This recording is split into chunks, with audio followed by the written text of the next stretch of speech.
Thank you, Carlos Ghosn, and thank you, Dieter Zetsche. Ladies and gentlemen, it's now time for your questions. We will start with 2 questions from Mexico City. We will then take questions by email from journalists watching our press conference by live stream. Again, please ask all your questions in English only. When asking your question, kindly give us your name and the medium you are presenting. And now to Mexico, and Herman Morfin, please, in Mexico City. Yes, George, thank you. Thank you for your introduction. We have a question here, please proceed. Hi, Víctor Alemán, Grupo Reforma. This question is for both gentlemen. In the next 4 years, in the 4 years of your alliance, what have been the main benefits for both companies? Can we expect further common module family vehicles and, more important, more Mexican production? Okay, let's start with Carlos Ghosn, please, answering the question. Well, I think, frankly, for Mexico, we're going to be concentrating for the next 4 years. For next 4 years mean that we're going from 2014 to 2018. We're going to be concentrating first into building the plant. We're going to be concentrating into preparing the plant for high-quality production, and then we're going to ramping it up. So I think it would be premature today to say we're going to have more projects going on in Mexico for the next 4 years. Now, if you expand and if you eliminate the 4 years and you say in the future, as you know, Mexico is a very big operation for Nissan. You heard from Dieter that he also have high value for the Mexican workforce and the Mexican productivity. So there is no obstacle to how much we can achieve together in Mexico, even though I don't think today we have any specific project. You asked for our benefits from the last 4 years. I think they are definitely significant on both sides. When I talk about Mercedes and Daimler, we clearly see the benefits of the small displacement four-cylinder engines. We see the benefit of the cooperation with diesel engines and larger engines, as it was mentioned before, coming from Mercedes and going to Infinity. We have good success with the Citan in the marketplace. We are very excited about the launch of the new smart generation in a few weeks from now, which is, as we mentioned as well, the common project together with the Twingo. So there are many, many areas where already today are benefiting from the cooperation, and what we are announcing today certainly is another big step going forward, and I would totally agree with Carlos announcing this big 300,000 capacity plant today. I think it's premature to discuss the next extension afterwards. Next question from Mexico City, please. Okay. Hi, I'm Oscar Sanabria from AutoExplora. My question will be regarding technology and the future of mobility, due to the fact that a lot of activity has been showing up here in Mexico with Nissan and electric vehicles. And is there any plan or projections that Mexico will eventually turn in this plant or all the activities together an important technology developer for North America or other countries in the continent, in America? Thank you. We start with Dieter and then Carlos. Well, again, that's certainly a potential going forward. At that point of time, we are planning vehicles with combustion engines for Mexico and for the market, which are supplied from Mexico. But as has been mentioned before, there's a very well-developed supplier base in Mexico. There's a lot of strength in this country. So this is certainly an opportunity going forward, but no specific plans at that point of time. Carlos Ghosn, please. Yeah, I would say that we don't have Mexican plans and U.S. plans.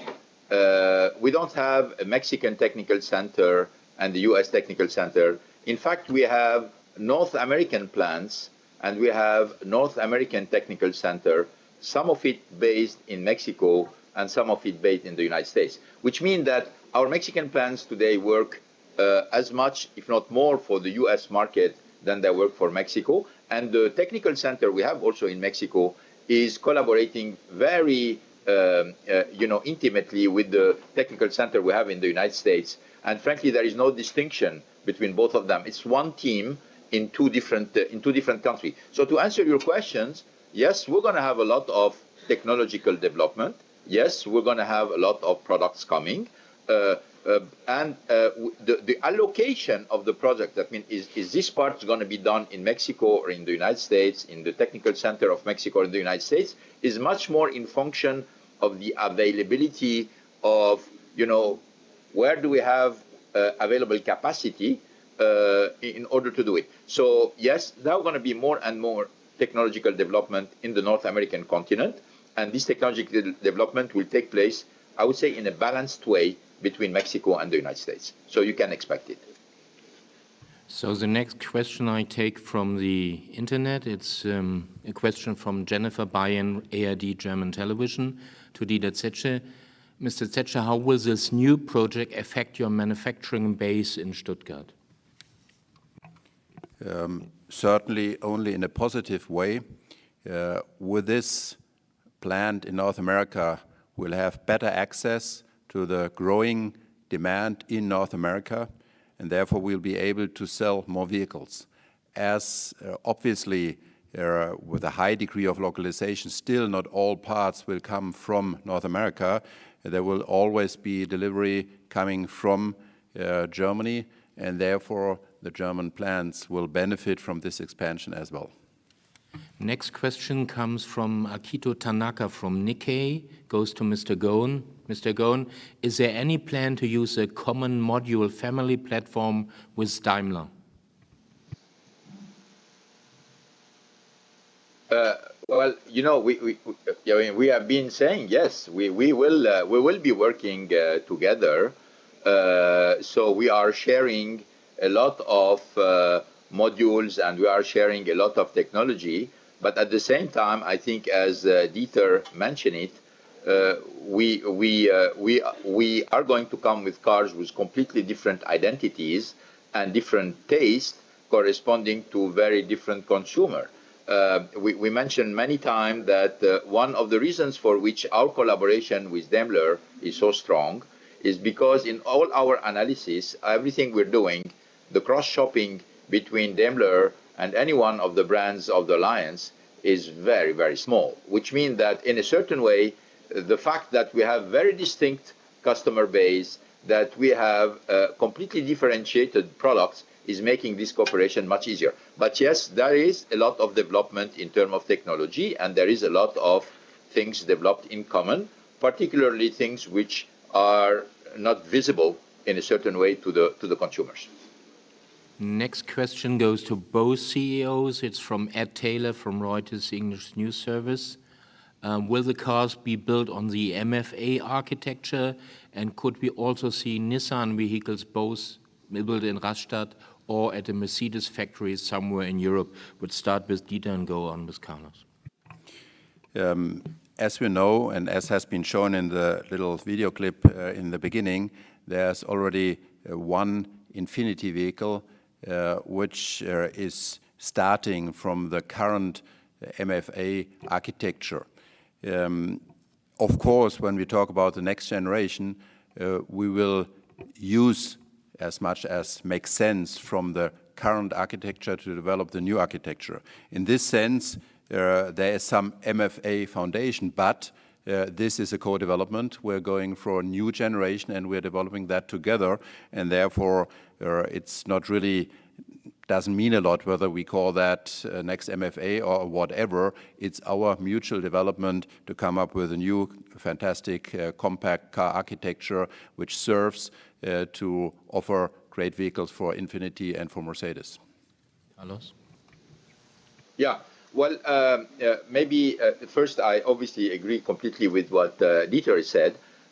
You asked also questions about the potential of having Infinity cars or Nissan cars in other plants.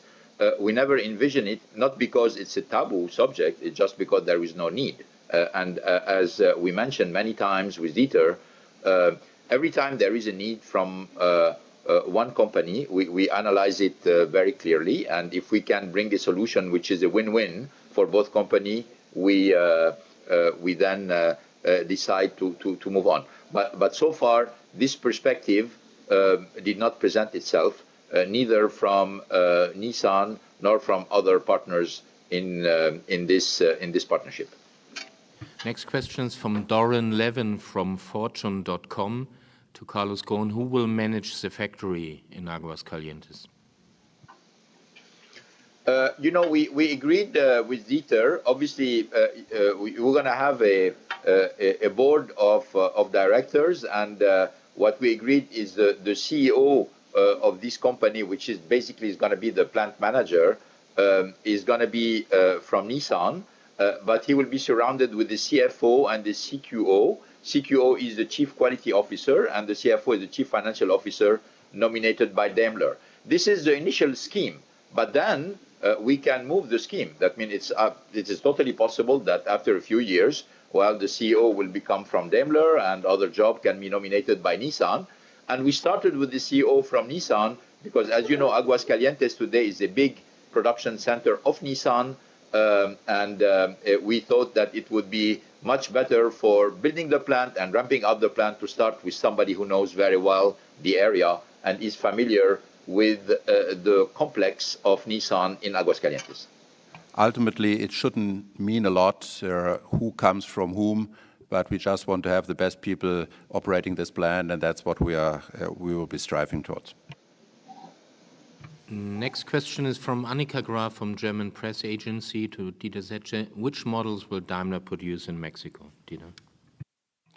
Well, obviously, we're talking about the next generation compact cars, and I think it's too early, as we're talking the first vehicle, seeing the market in 2018, too early to talk about the specifics of these future models. Okay, I would like to go over again to Mexico City, to Herman. Herman, do you have new questions there? Yes, we have additional questions here. So we will start with a question here, with a gentleman there. Okay, Blanca. Hi, my name is Marta Raval. I'm from Grupo Reforma. The question is for both, and it is: Mexico is the fourth largest exporter in the world. Are you trying to boost the arrives in the next few years at a higher position? I mean, increasing, I guess. Mexico primarily as an export base. Yeah. So who do you want to answer, Jörg? Carlos, I would prefer you to start. We have Okay, I will start. No problem. Let me tell you, we are very bullish on Mexico. We are very bullish on Mexico. Not only we are very bullish on Mexico because of the present performance in Mexico, and obviously Nissan has a lot of reasons to be bullish on Mexico. We are the #1 car brand in Mexico. 6 out of the 10 most sold cars in Mexico are from Nissan. We have some of our best plants today based in Mexico. So there are a lot of things which we're obviously by far the leader on the market with 25% market share, etc. So we are very bullish on Mexico, not only because of the present performance, but because also when we take a look, we see what are the prospects of Mexico. You take even outside analyst and outside consultant. I just want to nominate a recent study made by Boston Consulting Group trying to project competitiveness of the different countries for the next 10 years. Well, it's interesting that the 2 countries coming at the top level are Mexico and the United States. So all of this is making us really wanting Mexico to play even a bigger role, not only as a market, but also as a base for export. Base for export north through the United States and Canada, but also base of export south to the rest of Central and South America. So without any doubt, we are very bullish on Mexico, and you're going to see, we are not only exporting from Mexico, because again, I want to repeat that we have the intention to remain the #1 brand in Mexico, but it would be fair to say that a lot of capacity will be built for Nissan. This is one example that we share with Daimler, in order to use the competitiveness of Mexico to the benefit of our brands. So, as I mentioned before, that with the plant in NAFTA, we will have better access to the US market and accomplish higher sales there. This, of course, applies even more so for Mexico, where we definitely will improve our market position through the local production. But at the same time, just as Carlos said for Nissan, we will use this location for exports as well. And there again, the Mexican situation with special trade agreements, including between Mexico and Europe, is very beneficial, which allows us at a preferential situation to export vehicles to Europe, but to other places as well, which will happen. So we try another question from Mexico City, please. Yes, Joel, please. Buenos días, Miguel Ángel Silva de la revista Automotores. Señor Gons, señor Dieter, this project estimates a new investment about the supplier basis, but Daimler and Nissan. And what is reason about Daimler no invest exclusively in a particular plant? Please. Start with Dieter. Well, as far as the suppliers are concerned, it's clear when we are establishing a capacity for 300,000 vehicles in Mexico and we're shooting for very high local content, obviously there's lots of benefit for the Mexican supplier base, and we will see significant investment and employment in Mexican supply companies being a consequence of our decision today.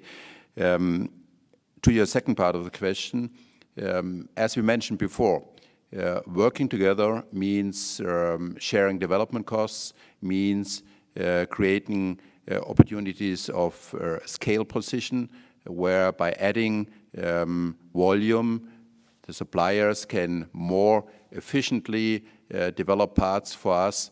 All of these are reasons why we are on the one hand significantly benefiting, both of us, to jointly operating this plant, but at the same time, as it was mentioned various times as well, the result will be products which are totally different and totally consistent with the different brand identities, which are the most important assets in our groups, our brands. And therefore, there is a real win-win for the customer for both of our companies. Carlos, something to add? No, I obviously share exactly what Dieter has said. This is going to be good news for the suppliers, and we have the intention to really totally or localize as much as it makes sense in Mexico, which is going to be good news, obviously, for employment in the state. We want to totally benefit from the pro-business and competitive environment that exists in the state of Aguascalientes. And here I would like really to salute all the efforts made by Governor Lozano de la Torre to really make Aguascalientes even more attractive than it was in the past for us. So we're very confident. Next question comes from William Boston, Wall Street Journal, and the question goes to both. If the alliance is so successful, what speaks against a full-blown merger to create even greater scale and efficiency? I would prefer Carlos to start and then Dieter. Well, I don't think that a merger make company better, frankly. I think because with this logic, you would say, why Renault-Nissan, which have been working together for 15 years in a way which is very successful, which produced so much synergies, did not merge? Well, frankly, because we didn't feel the need to blur the identity of the brands and blur the specific culture of the company, and we didn't think there was any particular advantage, and this was not, in my opinion, an obstacle to develop synergies. So if already you're saying this for Renault-Nissan, which have a much bigger relationship and intimacy into the work, you can imagine that with Daimler, which is a completely different culture, and the company which is completing in a completely different area, I think the fact that being separate entity is absolutely not obstacle to developing together and sharing what makes sense. So I don't think there is any obligation here. I would go so far to say the cooperation is so successful because it is not the result of a merger, and things we are doing together, we are not doing together because we have to, because we are a merged entity, but because we want to, because these projects make sense for all parties involved. So I think we have a perfect setup to create these very successful projects together. Next question.